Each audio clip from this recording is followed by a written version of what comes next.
Here's our fake sheet chord chart for the Christmas song, written by Mel Torme and Bob Wills, his writing partner. His name's not on there, but Mel and Bob Wills wrote a lot of songs together, and this was their big hit, of course.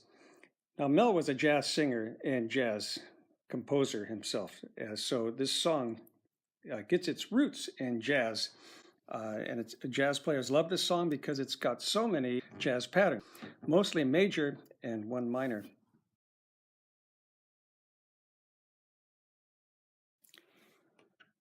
I always recommend that whenever you're starting to work on a new song, a new standard, identify where the patterns are first. Do just what I've done here. Circle them in your own way so you know where they are. When you come to them, you'll always recognize it as a jazz pattern, whether it's major or minor.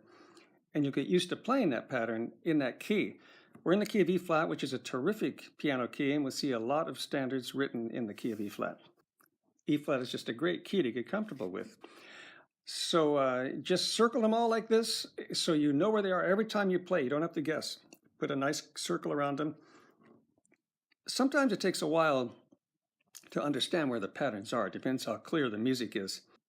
Just circle the ones you can so you can identify them and make your work a lot easier. Then the next step is to take the song, go through the song, and just play the patterns on their own. So when you arrive at them in the course of the song, you're already familiar with how to play the patterns because you've practiced them first.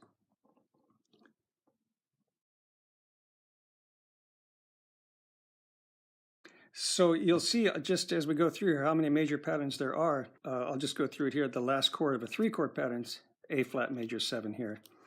And then here we've got our 1 minor pattern. It ends with a major 7. That's quite an interesting ending, and we see it a lot in the standards literature.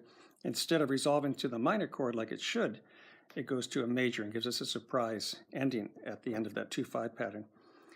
Now we go to a new key, the key of G flat here, 2-5-1 and G flat, and then we've got a quick 2-5 pattern here in the key of F.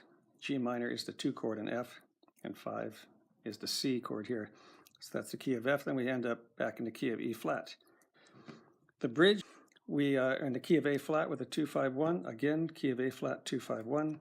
Now we go down a step to the key of G flat with a 2-5-1. Then we come back to a 2-5 pattern in the key of B flat. C minor is the 2 chord in B flat. And then finally back to E flat with a 2-5 pattern. Actually 2-5-1 because it comes back to the top.